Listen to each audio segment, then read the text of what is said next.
March 20th, 2018, it will be one of the greatest days of my wrestling life. No, baby, that's for somebody else. We're just gonna keep you right where you're at right now. It doesn't matter what you think. The Wrestling Wrealm presents Break It Down with Bryan H.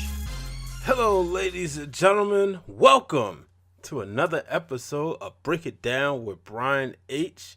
If you know me, you know I am pretty much grinning ear to ear as I have been doing so since Tuesday, March 20th at around 3 o'clock in the afternoon, Eastern Time, as we get right into our top rope segment, and you'll find out why I've been grinning ear to ear. Going up to the top rope. It's time for this week's Top Rope segment of the week. Ladies and gentlemen, my top rope this week is Daniel Bryan is medically cleared for in-ring competition in the WWE. Woo, it was what an emotional roller coaster. I'm pretty much sitting in the same spot when I went on Periscope in 2016, and I did a tribute to Daniel Bryan. It was known, and maybe it was, I believe it was the end of 2015, but it was known that he was officially making it known that he was retiring. It was over. His WWE career was over. And it was such a sad occasion. And I had on my yes chain, and many people said, well, you know, he shouldn't wrestle no more, and that's good, he's going to retire.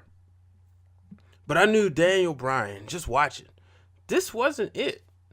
He wasn't going to take no for an answer. And tonight resembled the moment when he was in the cage with Bray Wyatt and he had on the Wyatt family jumpsuit, and then he took it off and he had on his wrestling gear and he stood atop the cage and slowly but surely raised his hands to signal, yes, yes, yes. He is back, ladies and gentlemen.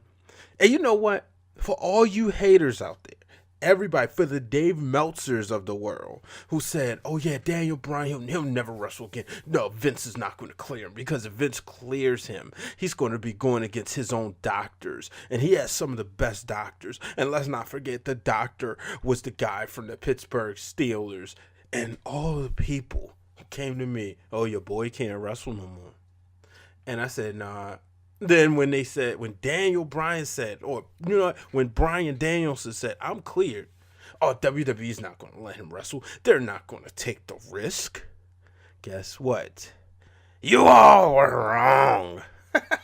And I'm here gloating. I am happy. And, you know, my beautiful wife fixed dinner. And I said to my kids, 8 o'clock, I have an appointment.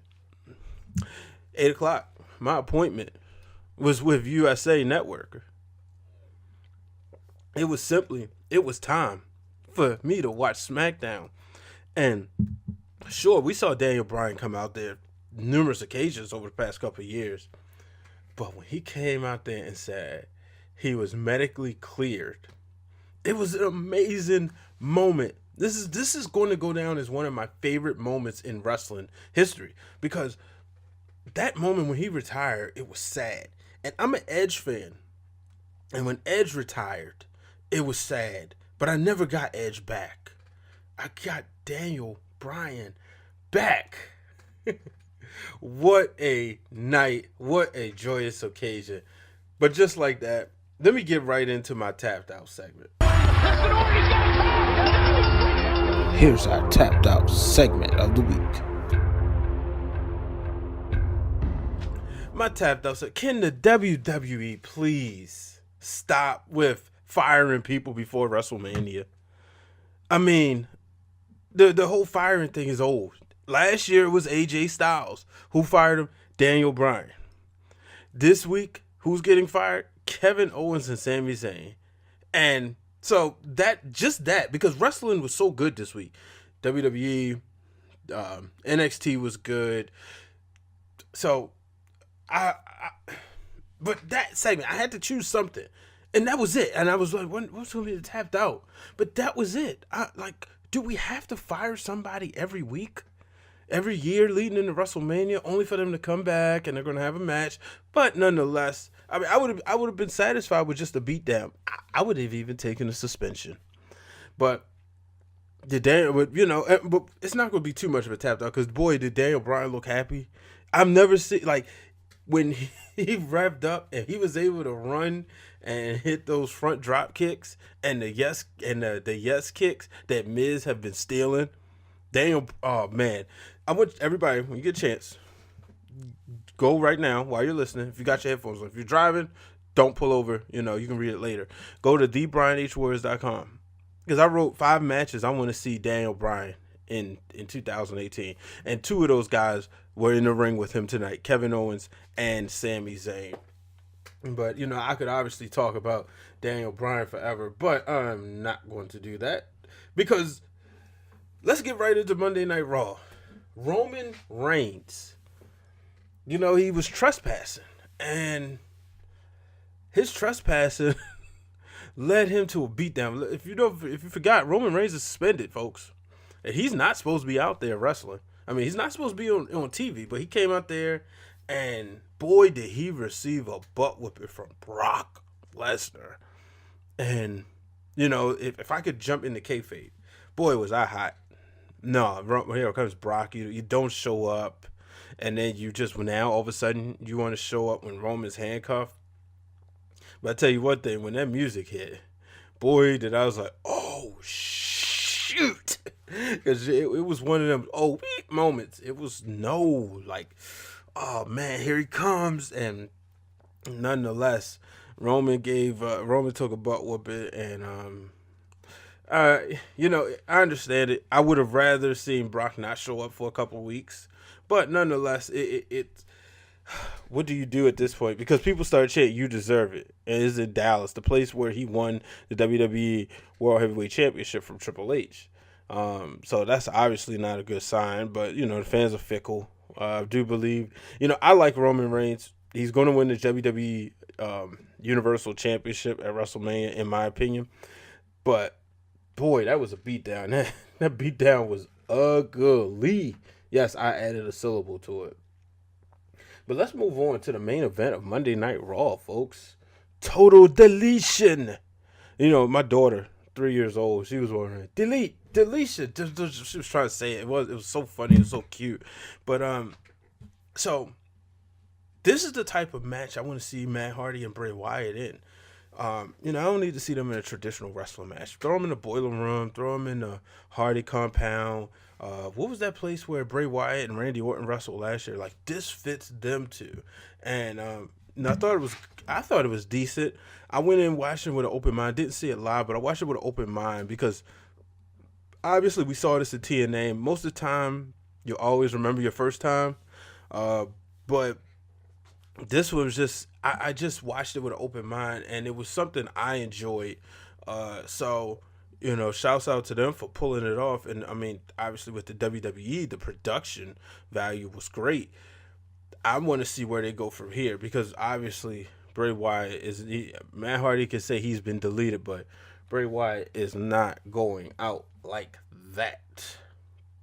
Now, speaking of Monday Night Raw, John Cena, folks, he is begging The Undertaker for an answer, and he's telling Taker, he straight disrespected him. He keeps saying everything and keeps calling him a coward. You called The Undertaker a coward. But what did that lead to? That led him getting his butt whooped by Kane. Did he not pay attention to what happened to Roman Reigns? Let's not forget, Roman Reigns was doing something It was around Survivor Series. Get ready to go to Survivor Series, I believe it was. He was not in a big match, but he was in a match, and all of a sudden, here comes Kane. You gotta remember, that's Undertaker's younger brother. And Kane came out to avenge his brother because Roman had been running his mouth. Never forget, he runs his mouth. It's my yard now, and little brother coming out there. And that's what happened again. John Cena running his mouth, and that's the perfect way to bring in Kane. Now, I know I tweeted at Bryan H. Waters that I'm in the minority. I don't mind seeing Kane and John Cena at WrestleMania because I quite frankly do not want to see The Undertaker wrestle again unless he's on the motorcycle, unless he's in regular clothes. I'll take that, but I don't want to see the dead man walking. Well, maybe dead man walking, but I don't want to see the dead man again. But let me take a quick break. Got a message for you. What's good, everybody? This your boy Drizzy Dre, Mr. One and Only from the Flex Zone, Mondays at 10 p.m. on WBGR. And right now, you are listening to Break It Down with my boy Bryan H., brought to you by the Wrestling Wrealm. Shouts out to the Flex Zone. Appreciate that. Make sure you check those guys out. I'm always texting them every day about wrestling. It's fun. We're supposed to be linking up for WrestleMania. I'll let you know the location as we get there. Maybe I won't. But nonetheless, it's always good to get up with those fellas. Shout out to Andre for that message. But let's move on to the women. So we got Charlotte and Asuka. Obviously, that's the match that we're going to get at WrestleMania. But what I like was we had Charlotte versus Natalya. And during the match, well, before the match, Natalya is basically telling Charlotte, hey, you know, Asuka stole my spot and I could beat her. And you're scared. And that's why I like where they're going, because when you look at Charlotte, she kind of just keeps saying, I'm ready for Asuka. And you start to wonder, is she really ready, or is she trying to tell herself that she's ready? Who knows? But nonetheless, so you look at Natty telling her this, and you're like, uh-oh, this is going to get real interesting. So we'll see what happens. But, you know, they had a match, and I tweeted, has Natty ever beat Charlotte? I honestly couldn't remember. So, you know, nobody tweeted me back, thanks Twitterverse. But, or if they did, they didn't tag me. But I'm watching, and what do I see? The Carmella comes out. And I was like, oh boy, cash in? No, not before WrestleMania. But smart, because Carmella and Natalya have been in an alliance, and it was a distraction. And Carmella sacrificed herself, getting her head almost taken off by Charlotte's big boot, only for Natty to roll up and get a 1, 2, 3. But that's something that you have to watch out for come WrestleMania, because while many people don't believe it might happen, she could very well cash in her Money in the Bank. Now, shout out to my boy Glenn Thomas and my boy Corey. I was talking to them, and, you know, we was always talking about different scenarios. You can check them out on Wrestling Marks to Excellence. But you come up with different scenarios of when the cash-in could happen. And, you know, if it doesn't happen, you probably see it around Mother's Day or Father's Day, one of those pay-per-views. Who knows? But she has a year, so I know people, you know, before the original rules was you had until WrestleMania, because the first few Money in the Banks was at WrestleMania, but now you have until Money in the Bank. So it's going to be very interesting to see, when does this happen? Let's move on to Charlotte's, the person she'll probably forever be linked to in her career, and that's Sasha Banks. Yeah, Sasha Banks and Bayley, yet again, Monday Night Raw. They came out there and they had something to say, and basically Sasha said, look, we're sisters or best friends or whatever. We need to talk this out and face to face. And Sasha seemed like she's ready to squash the beef, but Bayley just can't get it out of her head of what Sasha did to her. And because of that, it looked like she was not ready. I was wondering, were they going to tangle it up? And then all of a sudden, here comes Absolution. As a fan, I'm irritated because I'm like, man, I've been waiting for this. I wanted to see what was going to happen. Oh, well, here comes Paige and her crew. But you know what? Looking back at it, it makes sense. Now, where do they go? There's rumors, and as my man Conrad would say from something to wrestle with, rumor and innuendo, saying that they're not going to have Sasha and Bayley at WrestleMania because there's not enough room on the card. We'll see. I want to see it at WrestleMania. I've been wanting to see this match since SummerSlam, so give it to me at WrestleMania, doggone it. So we'll see about that. But I just thought it was interesting, and like I said, I was very irritated that it did not happen there, that she did not get a justification. We did not see some sort of interaction, or at least a conversation finish. But that's going to be another reason why I watch next week and pay attention on social media. So let's move on. We're gonna stay with the women because we gotta talk about Alexa Bliss and Nia Jax. So for those who do not know, that match is official coming up at WrestleMania. Nia Jax, Alexa Bliss for the WWE Raw Women's Championship. One of the things I told y'all last week, and I talked about this on the Big Gold Belt podcast this past week, and shouts out to them for having me on. I said this. Nia Jax is not a monster because you have to humanize her. And what you did, and Kurt Angle said it. He said, my daughters were watching last week, Alexa, what you said to her. So when we see Nia Jax raise her hand and become the new Raw Women's Champion, it's going to be great, folks, because it's going to be the ultimate pinnacle, and it's the ultimate redemption after getting totally just tortured by somebody who she thought was her best friend. Took the knife and stabbed her right in the back.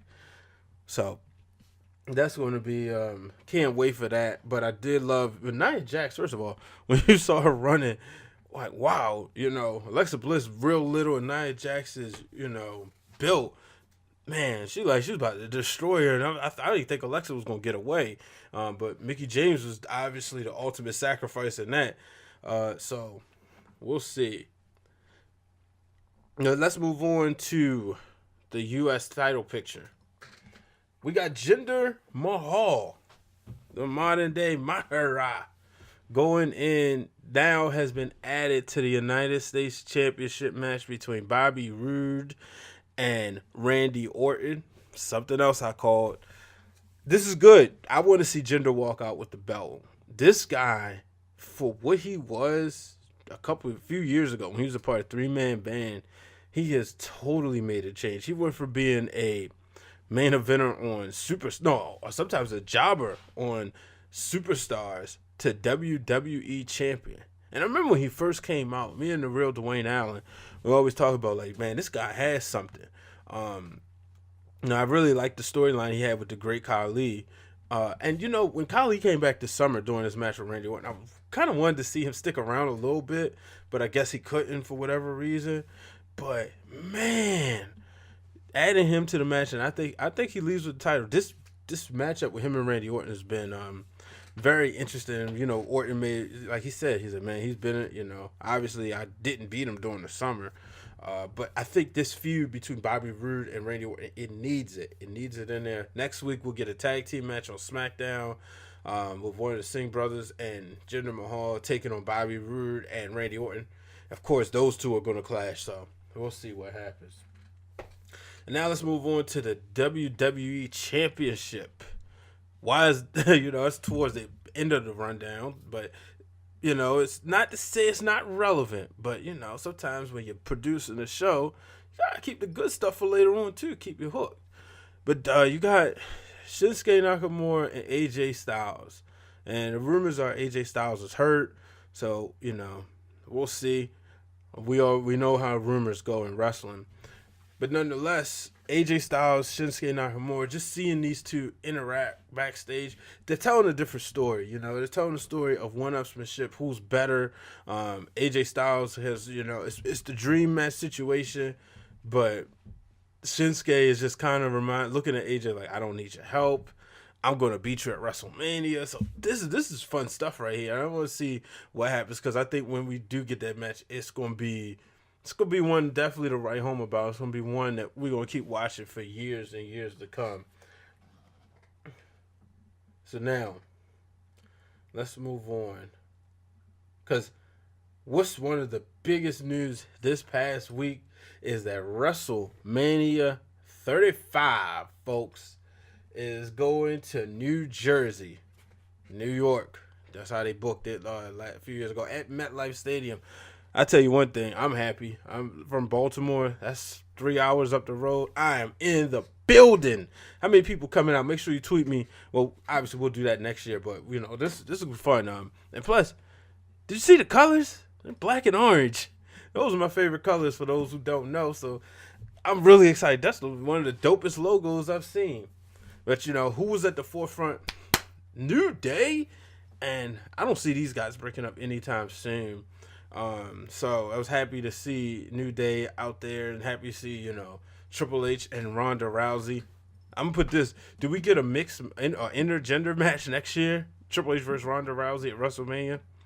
I mean, anything can happen. Don't rule it out. So, you know what? Now it's time for Wrestling for the Culture. It's time for Wrestling for the Culture, where we take a look inside to see what the wrestlers of color have been doing this week. All right, Wrestling for the Culture. This week, we had Mark Henry going into the WWE Hall of Fame. He joins this already stacked class that includes the Dudley Boys and Jeff Jarrett and more. But congratulations to Mark Henry. Just some of his career highlights. He won the World Heavyweight Championship in 2011 from Randy Orton. He won the ECW Championship. He won the European Championship early in his career. It was given to him from Jeff Jarrett after Jarrett beat D'Lo Brown. And he had a baby. With Mae Young. Guess what? They had a hand. But when you talk about Mark Henry, you talk about Hall of Fame career, who can ever forget the fake retirement? You know, the fake retirement was so funny. It was a night where we all thought it was over. Mark Henry's career was done. And what did he do? He fooled us. But shout out to him, and thanks to Mark Henry for that retweet, you know, in this week's Wrestling for the Culture, which you can find on thebrianhwaters.com. A couple other highlights. Cedric Alexander going to WrestleMania. He will face the winner of Mustafa Ali and Drew Gulak, which I'm pretty sure by the time this airs, you will know who that is. You also have the Street Profits advancing in the Dusty Rhodes Classic. Shane Strickland adding more gold to his collection this week. He won the PCW Light Heavyweight Championship. Ariella Nix won her first championship when she defeated Tara Calloway to become the new primetime BBWF Women's Champion. We had the Dot Mob. They continue to add more gold. This is their third tag team championship. This time they won the Texoma Tag Team Championship. And in WCF Wrestling Backyard Fed right here in Baltimore, Maryland, we had Riley James. He won the hardcore title, but then we drop it back to the guy who gained the title from early in the night, Supreme. Make sure you check them out at WCF Wrestling. That's all for this week's Wrestling for the Culture. Make sure you check it out each and every week on thebrianhwaters.com. And now for this week's questions from the Wrealm. All right, now it's our final segment. We have a few questions from the Wrealm. We have 3 questions from _pins and words _ on Twitter. Shout out to my girl Diamond, who writes for FoxSports1340.com, and she also writes for Bullets Forever. So here's one of her questions: should Taker accept the challenge by John Cena, or will Kane avenge in his place? I think Undertaker is going to accept. I would love to see Kane avenge in his place, like I said earlier. I know it's not many people would like that, but hey, I would. Just think it would be something different. Another question: how big would it be for Undertaker to give the answer at WrestleMania? More than likely it would be yes. I think that would be really cool. It would be obviously, you know, seeming impromptu, but you know, obviously they gotta sell tickets. So Undertaker is a ticket seller, no doubt about it. So, I mean, would they not have any tickets sold? Would the place not be sold out if he doesn't answer by then? The way this card is stacking up, I doubt it, but you never know, And it's not really so much a pay-per-view buys anymore because everybody tend to watch on the network, but you never know. There might be somebody out there who's a loner who said, I'm not watching unless Undertaker, and I know he's going to be on the card. They know Undertaker's on the card, they pay their $9.99. He's a big ticket draw, nonetheless. Last but not least, are there any wrestlers I feel should hang it up? That's a really good question. Nobody on the current roster right now. I'm pretty sure if Terry Funk's out there still wrestling, we know he retired 30 million times. Maybe so. Maybe the Rock and Roll Express on the independents, but the independent wrestling is kind of hard to. But older legends, they wrestling for a different purpose.